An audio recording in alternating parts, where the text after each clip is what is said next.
Fungi are actually their own kingdom, and this is a very large kingdom. There are actually 6 times as many species in the fungi kingdom as all plants on Earth. And within this really large kingdom, we can break it down into 2 main categories. So when I ask you what you think of when you think of mushrooms, typically I hear culinary mushrooms, psychedelic mushrooms, perhaps even poisonous mushrooms, and all those varieties are growing primarily on the ground. What we're going to be talking about in this series are functional mushrooms. Functional mushrooms are primarily growing on trees. And what it means when I say functional mushroom is a mushroom that has known studied benefits to the human body. And so within this category of functional mushrooms, there's a couple things that I want you to be really aware of when you're out in the marketplace and looking to purchase these in the store.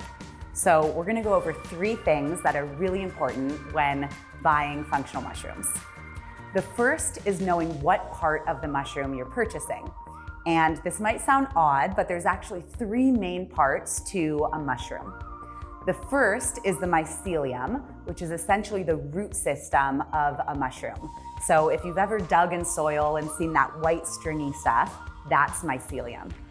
The second part is the mushroom itself, which is called the fruiting body. You can think of this like the apple on a tree. The third part are spores, which are essentially mushroom seeds. And all different parts, the mycelium, the fruiting body, and the spores, can be purchased out in the marketplace.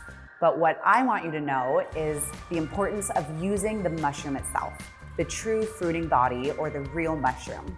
So believe it or not, functional mushrooms have actually been used by humans for up to 5,000 years in cultures all over the world. And so although you might think it's new to drink mushrooms, it's actually a really, really ancient tradition. And the part of the mushroom that's been used in all of these cultures that you can read about in traditional materia medicas and herbal texts, it's the fruiting body. It's the part of the mushroom that's growing above ground or off the side of a tree. And that's what we're trying to do here at Sigmatic, is keep the tradition of functional mushrooms alive in the way that they've been used for all these thousands of years. So we use the fruiting body of the functional mushrooms. The second thing to look for is what is the mushroom grown on? And as I mentioned, functional mushrooms in the wild grow on trees. So we're really committed to using mushrooms that are log grown or wild harvested. You can think of this like you are what you eat. So are the mushrooms. So many of the beneficial compounds found in the mushroom actually come from nutrients in the tree or log that it's growing from. So ensuring that your mushrooms are log grown or wild harvested, not grown on things like grains or other substrates. The third thing to look for is if your mushroom has been extracted. Never, ever, ever eat a mushroom raw if you want to gain the most nutrients from that mushroom. And this goes for culinary mushrooms as well as the functional mushrooms that we're talking about. See, mushrooms have this compound in their cell wall, and it's called chitin. And this is the same compound found in crustaceans. So think of lobster shell or crab or shrimp shells. It's really, really tough, and the human body can't actually break that down. And so what this means is you need to break open this chitin. Think of it like a big door that you need to break open so that all the amazing nutrients inside these mushrooms can become bioavailable to the body.